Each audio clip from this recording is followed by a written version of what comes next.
93 WIBC Mobile News. On the level, on the go.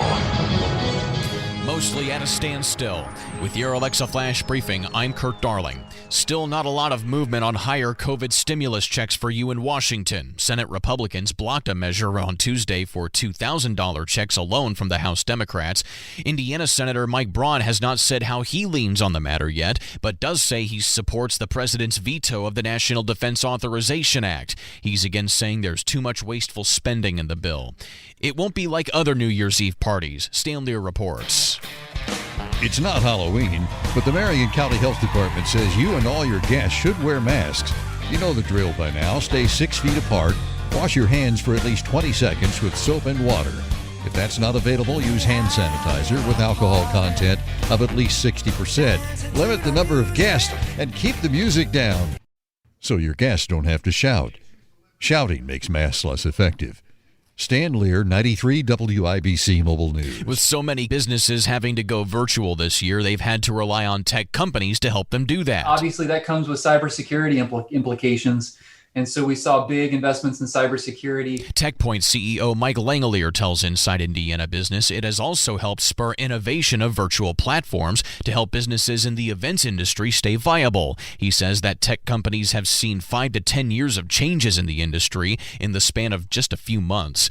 A man from South Bend killed in a car crash in Jackson County. State police say William Dudek was heading north on I-65 when he somehow lost control, went airborne, and then landed in the median. Starting this Saturday, a 5-mile stretch of State Road 37 will be shut down for construction in Morgan County, and it won't reopen until late 2021. So better make sure you have a plan. Plan ahead, educate yourself. We have an entire section on the project webpage dedicated to the closure with maps of the detour, frequently asked questions, and that website is i69finishline.com. Natalie Garrett with INDOT says the best way to prepare is to know your route ahead of time. Lance David Ray was arrested in October in Bloomington. He has now been charged with killing Delmar Hussein 20 years ago in Arizona. Chris Davis with more. Ed DeCastro, who heads up the Violent Crimes Unit in Phoenix, says it was DNA evidence developed earlier this year. It was at that time that we were able to get evidence to believe that it was Lance Ray who committed these crimes. They believe Ray kidnapped and raped 2 teenage boys, also in Arizona, around the same time, and there could be more victims because he's lived many places. The FBI asks if you know anything about it to contact them.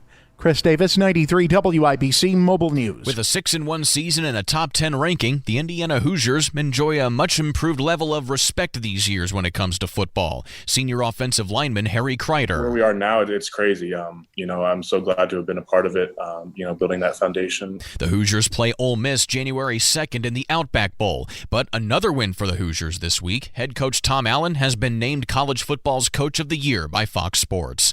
WIBC's flash briefings are updated throughout the day, so you can always check for the latest local news. You can also rejoin us in the car at 93.1 FM to stay on top of the latest traffic alerts, weather, and news. I'm Kurt Darling, on the level, on the go, and on Twitter at 93 WIBC and WIBC.com.